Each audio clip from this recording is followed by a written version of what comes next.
কিছু মানুষ কিন্তু তারা অভিযোগ করেছে অনেকেই আটকা রয়েছে। দর্শক আমরা দেখছি এখানে কিন্তু কেউ নেই, নিচতলায় কিন্তু আমরা কিন্তু আপনাদের যদি একটু দেখানোর চেষ্টা করি। দর্শক দেখছেন যে দ্বিতীয় তলায় কিন্তু আমরা কিন্তু প্রবেশ করেছি, কেউ আছে কিনা সেটা কিন্তু চেক করে দেখছেন।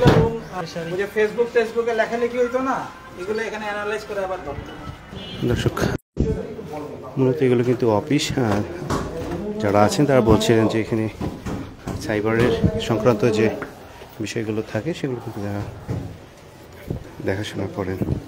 ভিতরে কেউ আটকা আছে কিনা ডিবি কার্যালয়ে সেটা কিন্তু দেখার চেষ্টা করছেন বাংলাদেশ সেনাবাহিনীর যে সদস্যরা রয়েছেন, তারা কিন্তু দেখার চেষ্টা করছেন। এবং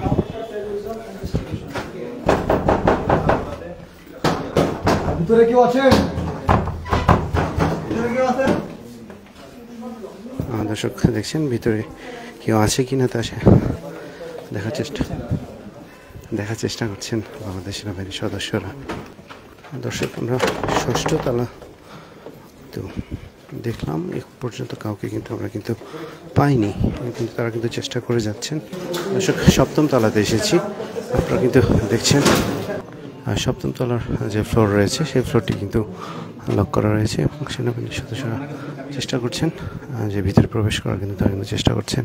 প্রথম তলা থেকে ষষ্ঠ তলা পর্যন্ত কাউকে কিন্তু পাওয়া যায়নি এবং সেই সাথে প্রতিটি ফ্লোরে কিন্তু তারা কিন্তু নক করেছেন এবং নক করে কেউ আছে কিনা তা কিন্তু জানার চেষ্টা করেছেন। দর্শক সাততলায় যে কাউন্টার টেরোরিজমের কিন্তু খুলে দেওয়ার চেষ্টা করছেন বাংলাদেশ সেনাবাহিনী এবং এখানকে যে দায়িত্বরত যারা রয়েছেন তারা কিন্তু এটি খুলে ভিতরে কেউ আছে কিনা সেটি কিন্তু দেখার চেষ্টা করা হচ্ছে। দর্শক আমরা দেখতে পাচ্ছেন যে সেলগুলো যদি একটু দেখানোর চেষ্টা করি, এবং এই সেল একেবারেই কিন্তু বলা চলে যে ছোট্ট একটি সেল।